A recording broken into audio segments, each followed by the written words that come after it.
Emabega kaundoza okwosegulo omuyimbi Patrick Mulwana amanyikibwa nga Alien Skin yalabiddwako ku mukutu ogumu ogwa TV ng'akyaziddwa. Wabula interview eno na buli kati bannayuganda bakyagyogerako.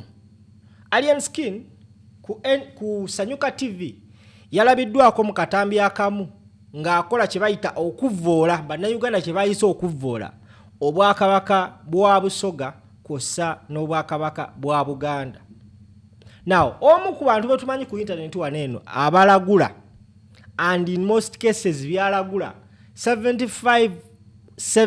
or 75% bituukirira, avuddeyo n'alagula Alien Skin nti olabika oyolekedde entaanaayo wano wootuuse oba wootandisa onnyiga amapeesa g'otandisa onnyiga ogenda nnyigiramu amakyamu era ogenda mmaliriza okkiridde zira kumwa nga ichuli. Njagala owuliriza ebigambo bino tukomewo. Ne mu Uganda abayimbi bafuuse ekintu kya buli lunaku okitegeera, tebasobola kwebuuzaamu nebuzeemu emyezi mukaaga nga tebandaba nga bwenjiyo ekyokukola. Kati tukyalina ekizibu ekyo mu Uganda nti buli omu kati alina essimu abeera n'ekinyegenyege njagala kwogera ne batamanyi nti kati ate bennyini bettira bulandi. Era kyovula nti bakuleetinga nnyo stats ne diversion ogenda okulaba ng'atadde oluyimba okitegeera. Naye abayimbi abasinga obungi mu nsi yonna agenda okukola stunt nga stunt egenda mukolera to the maximum tewaviira mu stunt eyo agenda kuba ayingizza emitwalo 10 ku mitwalo 5 egya $. Kubanga stunt ziri mu Uganda ziri over the world. Ne stunt z'abasajja bazanya stunt agenda okuta oluyimba stunt gyegenda okuggwera nga yamaze dde okuyola essente empya n'enkadde. Ne kati wulira biswanga yalwanye na interviewer yegenda mwongerako ki okitegeera. So kati tulina ekizibu ky'abantu abo nti gavumenti ebakozesezza, n'ekirala obwavu bungi nnyo mu Uganda. Ekyo kyonjala mu kikakase, and that is the fact. N'abantu abayimbi bakyakyusa lifestyle yaabwe ensi mwebalabira ne bakkiriza the reality is there. Bakyagenda nnyo mu makomera, bakyabasiba nnyo kubanga olina ennyimba katugamba olina ennyimba 10. Mu nnyimba 10 ezo olinamu hits 3. Olemye ozibba esingako okole ssente naye otandise kukola ntalo nakweraga nti olina ng'ate tolina. Nonya n'oposting ennyumba mazima siiyo. Bw'onoofuna ekizibu bagenda musajja n'ennyumba yiri egitulaga kati omuntu agenda kuyambira batandika okwejja mu bifaananyi bitali byabwe okitegeera. Oli agenda na posting emmotoka siiye, na posting ennyumba siiye, na posting ntava ku nyonyi nga ennyonyi zaaga tazibeeranga nako. Beeteeka mu bulamu obutasobola bantu bawa sympathy gundi ali bwati ne bwati wiki nti yo lifestyle abasajja bagikolerera. Kati wano oyagala kumanya obuzibu, genda ku makyo okunganya abayibu nange bagenda mu parliament obateeka olwo buli afulumano nga ndaga account ya kuliko milioni 10. Ndoza tebasukka babiri okuvaawo awo baba 3.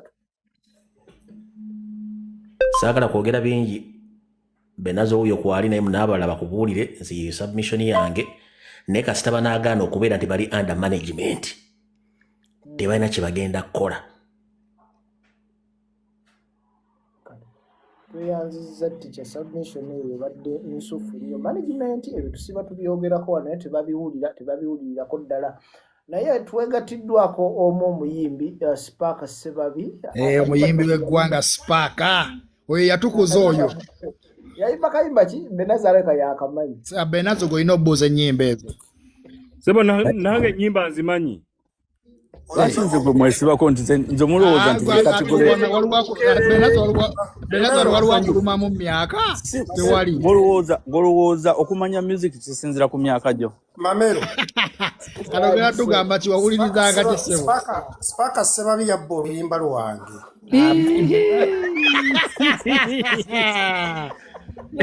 Naye Mezaya togamba yali hiti.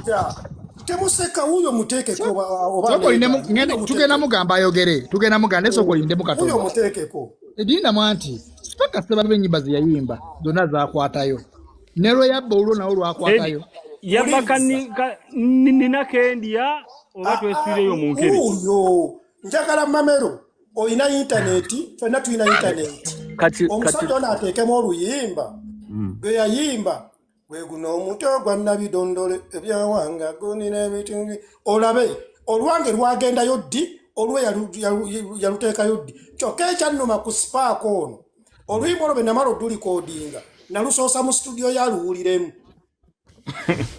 naye kati lwaki ate oluyimba uyo waali kituufu oluyimba alutadde ndina wano ng'oluyimba olwange lumaze ku YouTube emyaka 3 naye lwaki wakadde tunekyayogera lyewozeeko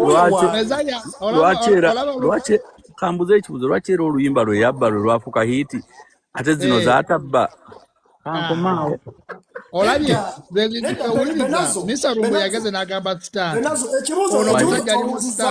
ekibuzo ky'obuuziza tekisaana olw'ensonga emu Sparker Ssebabya nsinga talenti ako ge mazima naye oluyimba n'ekirala asinga n'okuyimba obuki naye olwo oluyimba lw'oyimbye nange nsobola okuyiba twaluyimbanga ku ssomero nga tugenda ku mipiira guno gwe mutyo mpulirira nga gyoyimba oluyimba lwali kiringa bw'onoyimba twali tuluyimba ffenna obuzibu bwe nnina ku mukulu wange ono nti nze ate bwe namala okulikoodinga nalutuusiza mu studio ye n'amala odduwuliramu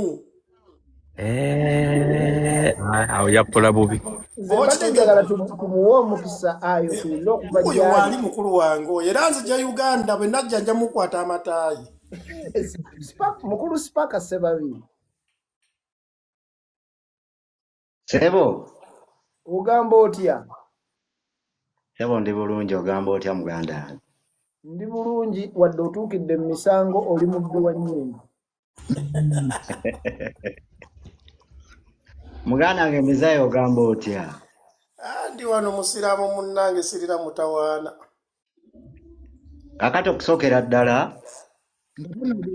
ndi musanyufu nnyo okusinziira ku submission ya mwami linda mukulu Sparker nga tonnagenda wala kituufu nti Mezaya alina oluyimba lwe wamutwalako kituufu oba nedda nja kutuuka waawo alright olutukube namwe awaka kubanga twetaaga omanya Mezaya ennyimba zawandise genda mu maaso awo nja kutuukawo kakati njagala kusookera ddala okwebaza omwami Fred Lumbuye submission gy'owadde ku bayimbi weebale nnyo weebalire ddala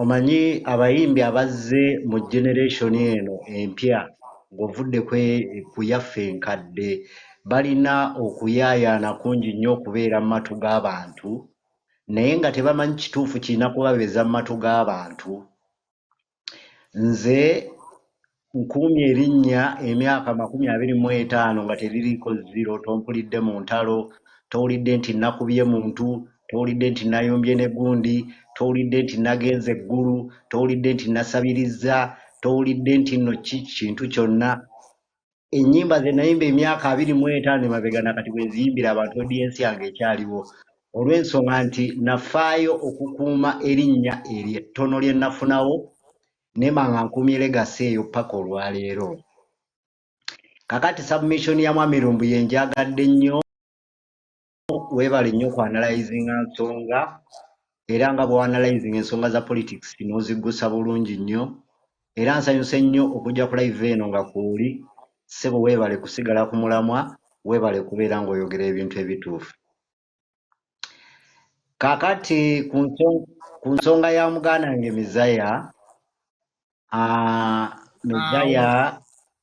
Mezaya yava mu Uganda emyaka mingi nnyo emabega 25 emyaka 25 studio yange gyayogerako yagijjangamu nga tannaba kugenda Bulaaya ndowooza gwali mwaka gwa 2010 yali akomyewo studio eyo bukyanjiggalawo nagiggalawo mwaka gwa 2012 wayise emyaka 13 kati tosobola kugamba nti nasobola okujjayo ekintu kye nnina mu studio emyaka 13 oba kye nawulirako emyaka 13 emabega awo wonna obwongo ne mbuzayo emabega nengenda njoze ekintu kye nawulirako emyaka 13 emabega. ate nga kikadde nnyo. Kyongereko nakyo ekyo. Kakati ekirala bwe mala okufulumya oluyimba Ssemudondoli nawulirako complaint ya Mezaya nga Mezaya ng'agamba nabbi oluyimba lwe. Oluyimba ne bw'oba ogenze mu mateeka Mezaya yayimba Namudondoli, nze nayimba Ssemudondoli. Mu mateeka ebyo biba byanjawulo. Byanjawulo, oli mukazi omusajja. Ng'ozzeeko emabega olwo oluyimba lwa buli wamu. Nze oluyimba olwo gye nalusanga n'omuntu eyaluwandiika ate teyalize. Omuntu eyalumpa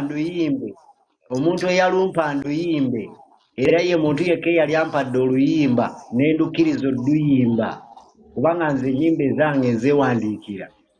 Ye muyimbi ayimba ennyimba z'obuwangwa n'ennono bamuyita Kiwerebe. Bw'oba wabulyako omuyimbi gwe bayita Kiwerebe yayimba akayimba kali ka Kiwerebe musembere mbabuulire mukwano gwange. Kati gye twasinkagana oluyimba n'aluyimba ne lunnyumira ne mugala oluyimba luno njagala nduyimbe ndufuula olw'amaanyi n'aŋŋamba ndukuwadde era ne nzija ne ndukola ne lubeera olw'amaanyi. Olwa Mezaya bw'aba yalukola emyaka 15 emabega olwo teyalufaako, terwafuuka lw'amaanyi, terwamanyika. Ate baluyita Nabidondoli, luno oluyimba baluyita Ssemudondoli. Ekyamazima sibbangako ku luyimba lwa Mezaya. Kati Mezaya oba wafuna endowooza Mezaya agezaako kweripa ku Star.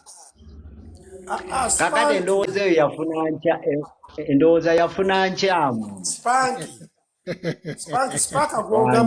Spanky gwogamba muganda wange. Anti era yasobola okuba Star ng'omweripako.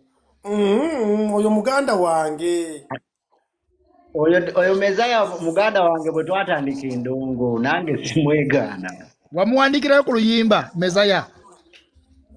Simuwandiikirangayo ku luyimba naye ebiseera we nabeera ne studio era naye yalina studio era ne bwe yali ateekateeka okulinnya okujja e Bulaaya nze omu ku bantu be yasooka okubuulirako era ne bwe yali ng'ensonga zonna zimaze okuyitamu agenda kulinnya nze omu ku bantu be yasooka okubuulirako. Kitegeeza nti aba muganda wange. Kati paka sebabina kidala okubuuzaamu katono. Omwami Eddie Mezaya yali muyimbi nga nawe oli muyimbi ate nga muli ba mukwano. Njagala otubuulireko katono nnyo. Kiki ekyayetera Mezaya obutatutumuka nga ggwe Sipaka Ssebabi?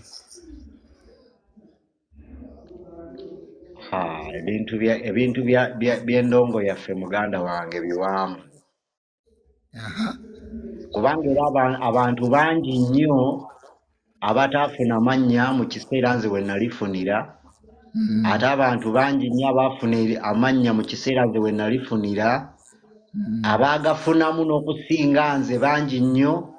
Ate bangi nnyo abajja nga nze maze okujja ne bagaggawala nnyo nze n'ensigala mu bwavu. Kati ebintu bya industry yaffe bigazi. Tosobola kugamba nti nze natutumuka gundi n'atatutumuka lwa nsonga eno oba eno. Oba oli awo nga Katonda si kye yamutegekera ng'erinnya yali alina kulifunira walala. Kuba Eddie Mezaya bwe yajja e Bulaaya yamala n'afuna erinnya nga ddene nnyo ate n'okusinga eryange ery'endongo lye nafuna. Kwegamba mu kunnyonnyola ensonga nga Mukama mwe yamuyisa. Katonda yali yamutegekera kuyita awo ku intaneti. Era yayitawo n'ekirala jjajja Spark. Muyimbi munnaffe Spark mugambe nti n'eddoboozi nga lyange nji yali yiiye. Ate leero nkwaga ne Eddie Mezaya leero tonnanywamu olabika. Amazima g'oli okwolesa ku mukutu guno sigalabangako. Ge mazima. Genda maaso Spark. Ekyamazima nti Mezaya Katonda yali yamutegekeranga amaanyi ge oba okuyitibwa kwe tekwali kwa kubeera mu kuyimba. Okuyitibwa kwe kwali kwa kubeera mu bigambo. Ate ng'ebigambo ebyo amaze fuluma mu ggwanga n'agenda ku Bulaaya n'alyoka afuna okubikkulirwa okwo era ng'abalala bwe balaba. Ng'era Lumbu Okitegedde? gamba nga Lumbu ye yali afumba emmere. Sipaka Sibabi Wanjise. tutulabyeko abayimbi bangi nnyo nga balina engeri gye bafuuseemu oluvannyuma lw'okuba nga tebakyali nnyo mu kuyimba kuno kubanga Sipaka Sibabi nakoma okuwulira emyaka ndowooza nga 2 emabega nze Sipanzi okuwulira ennyimba ze wa 15 oba 2 ndi mwana muto ssebo. Omusajja alina n'oluyimba olupya. Anti nze njogera mazima kati njala otule Sipaka kiki ekikuletedde okuba nga togize tokyuse nnyo ng'abayimbi abalala kusiimuuka abayimbi abalala beekoze ebintu wano ne bavaako kiki nnyo kyobadde kiki nnyo ekikuletedde okuba nga weekuumidde okuba nga okyali awo? Kakati muganda wange amannya gano bwe tugafuna ne bwe liba ttono ne bwe liba ddene buba buvunaanyizibwa bwo okulikuuma oba okulisaanyaawo. Bagamba nti ekikula amangu kifa mangu. Kituufu ekisogasoga genda mu maaso. Bangi abazze nga ffe twajja dda